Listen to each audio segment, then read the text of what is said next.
I like classical, a little bit of classical music. When you play the piano, are you playing off of sheet music, or you like play songs you like to play?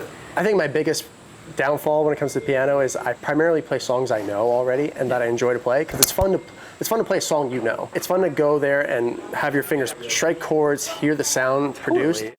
It is. It's honestly intoxicating to watch. So like I could imagine it'd be pretty fun to do. Like the challenge of learning a new song is fun in its own right and has its own type of enjoyment. That sounds overwhelming to me. It is overwhelming. So that's why it's most enjoyable to play songs I know. Yeah. So for me, I usually sit down and play 10 minutes of songs I already know, just to like get it out. That kind of urge to want to hear myself make music. It's really fun to produce sound. An exercise to be present too. You have no choice. You can't really think too far ahead, right? When you're playing an instrument, you have to kind of focus on, I don't know, 1 or 2 or 3 notes ahead. And what always marvels me is like, I learned these songs. I can read music, so I learned these songs by reading the sheet music. But when I play them back, like if I were to sit down at a piano right now and play something for you, it's coming all from memory. Wow. So like my fingers are acting in real time as my brain is processing what I want to play. Interesting. But it's kind of unconscious. Like I don't have full control over my fingers. They're kind of they're doing it.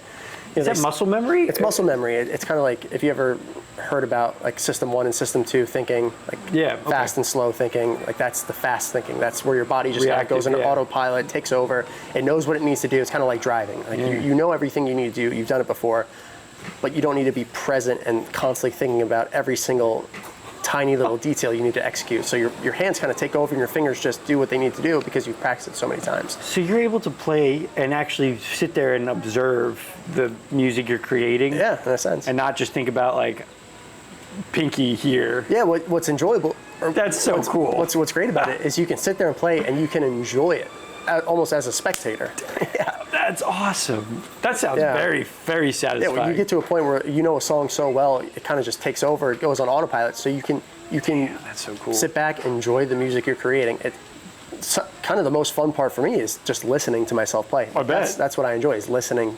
And then also being able to like to some degree go, this is nice, this right? Is nice, yeah. I'm playing well, right? I wish someone would play for me every once in a while. The most fun part of the game is just like the creativity. Like you can just, it like gets like your creative juices flowing. Like there's so many different things you can do on every shot. It's just fun. It excites the mind a little bit for me.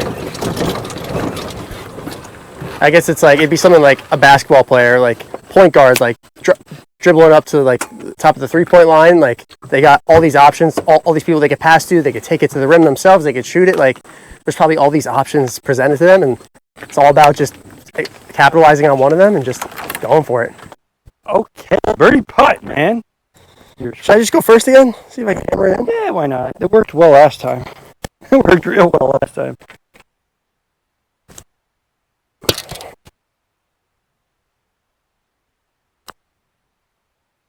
Oh, good try. Did I push it or did it move on? Nah, that thing moved, man. That was like a stroke.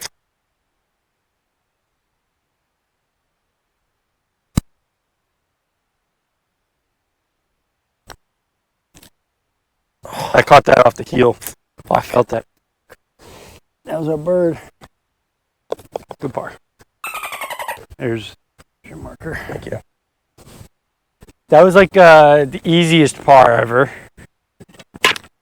I feel like that's when when you're playing good golf and you have birdie putts that are like inside of 20 feet, 15-foot birdie putts, and you're like, damn, that was a tap-in par. Like, sucks. Nah, that's when you're playing good golf, man. Like that's when you actually got chances to score.